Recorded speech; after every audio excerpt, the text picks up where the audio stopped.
Cuma saya selalu dengar you ceramah, tapi saya tak pernah bosan dah. Dulu PAS tak boleh pergi kawasan bukan Melayu. Kita tak boleh pergi kawasan Melayu. Saya sekarang 100% Cina, saya seorang Melayu ceramah. Macam selalu orang tanya saya lah, macam mana kapal Sing sikapnya terhadap hudud? Saya cakap kalau dia setuju semua, dia sudah jadi Muhammad Singh.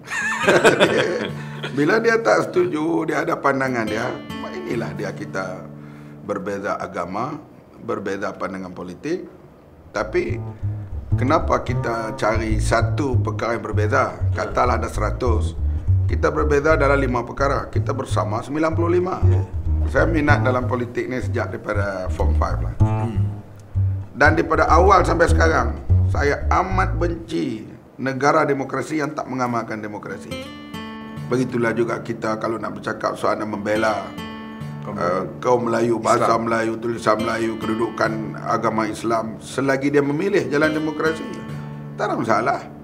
Berapa tahun dah terlibat dalam politik secara saya partian? Sejak 21. Masa itu muda.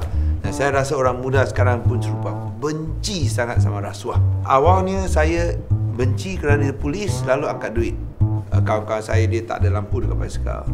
Dia bagi 50 sen RM1. Saya benci. Masa itu saya benci polis. Tapi lepas bila saya tahu bukan yang polis itu salah, yang orang atas, yang itu pemimpin dia yang salah kerana gaji tak cukup, itu sebab terdesak. Tapi yang betul-betul jahat, yang makan lagi banyak wang, itu pemimpin. Masa itu saya rasa kalau nak ubah ni semua, kita mesti ubah itu pemimpin. Filem-filem Melayu saya amat minati. Filem-filem lama.